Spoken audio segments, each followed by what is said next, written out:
mendengarkan firman Tuhan. Tapi sebelum kita dengar firman Tuhan, kita akan berdoa dulu. Kita berdoa.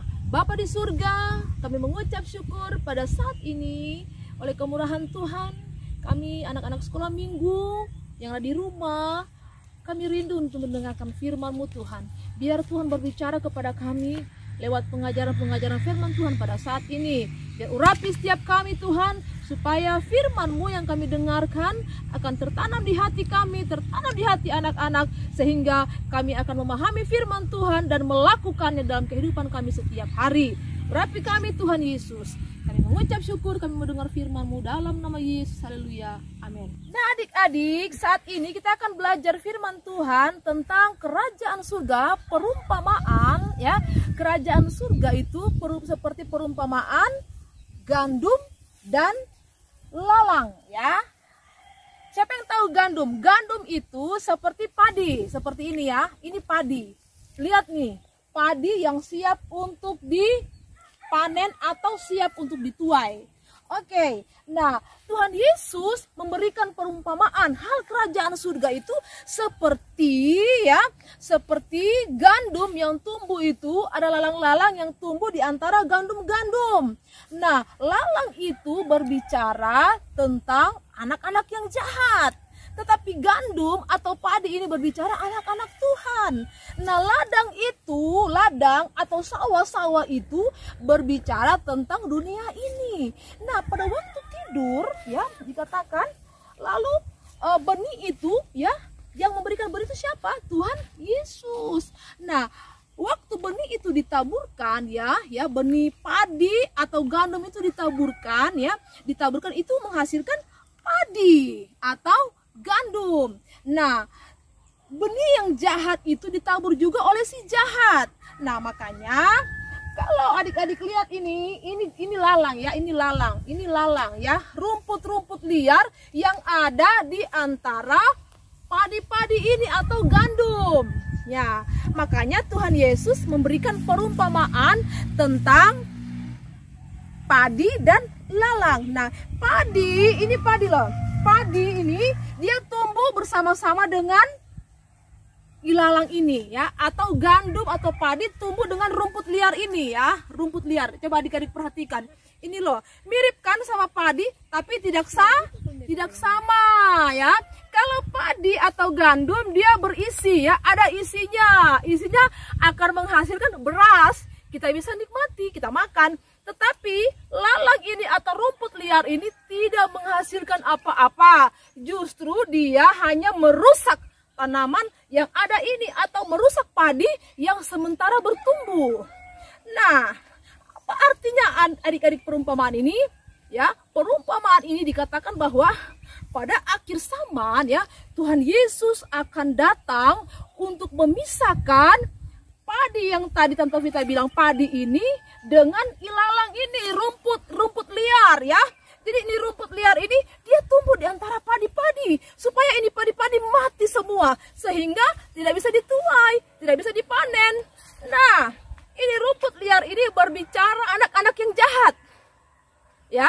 Jadi ilalang ini berbicara tentang anak-anak yang jahat ya, yang suka mengganggu anak-anak Tuhan, yang suka ganggu-ganggu, suka kalau di sekolah misalnya adik-adik kalau lagi di sekolah ada anak yang jahat ya, tiba-tiba datang ganggu lagi belajar, mengganggu lah, mencuri, pokoknya banyak kejahatan-kejahatan. Jadi ilalang ini diumpamakan seperti anak-anak yang jahat, yang suka buat kericuan dalam kelas, yang suka mengganggu teman, pokoknya suka buat kekacauan. Ini diumpamakan seperti ini, ya, seperti ilalang.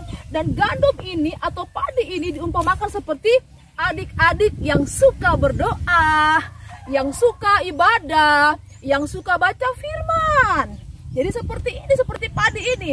Nah, dalam pertumbuhan ya, pertumbuhan adik-adik sampai adik-adik jadi dewasa nanti, adik-adik akan bertumbuh. Dan ketika Tuhan Yesus datang ya, pada kali yang kedua, tiba-tiba Tuhan Yesus akan datang mengangkat kita, adik-adik yang tetap setia sampai akhir.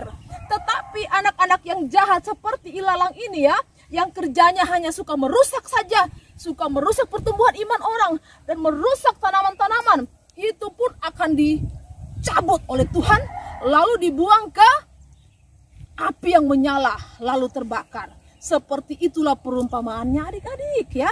Jadi kita anak-anak Tuhan ya, adik-adik sebagai anak-anak Tuhan yang rajin, setia berdoa, setia beribadah, setia baca firman ya, adik-adik akan menjadi anak-anak Tuhan yang luar biasa. Dan ketika Tuhan Yesus datang, maka Tuhan akan berkata, mari anak-anakku yang setia, mari anak-anakku yang selalu setia berdoa, baca firman, setia sekolah minggu, tidak suka hal-hal yang jahat. Marilah adik-adik, lalu Tuhan Yesus memanggil kita, mengangkat kita, lalu kita akan sampai kepada Tuhan Yesus nanti di sorga. Tapi anak-anak yang jahat seperti ilalang-ilalang ini yang suka merusak tanaman-tanaman, seperti contohnya yang kita bilang anak-anak yang jahat ya, mereka itu waktu tanaman ini dicabut, lalu kering, lalu dibakar ke dalam api. Begitulah anak-anak yang jahat. Kalau anak-anak yang suka melawan orang tua, suka ganggu teman, suka melawan guru di sekolah, pokoknya semuanya tidak pernah ada hal yang bikin dia lakukan, tempatnya di neraka. Ih, ngeri.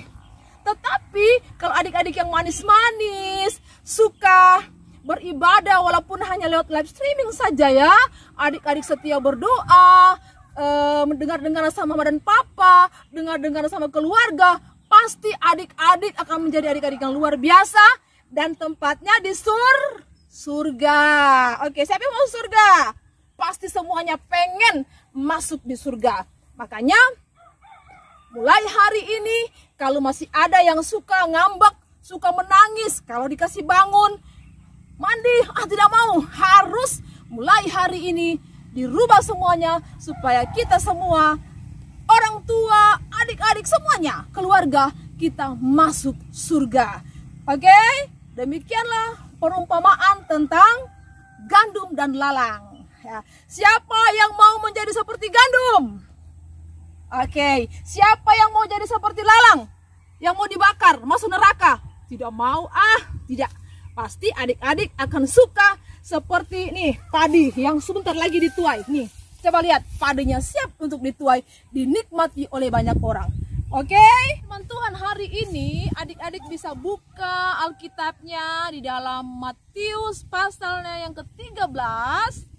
Matius pasalnya yang ke-13 ayat yang ke-24 sampai ayat yang ke-30. Ya, jangan lupa ya, Matius 13 ayat 24 sampai yang ke-30. Puji Tuhan. Demikian firman Tuhan pada saat ini, kita akan berdoa.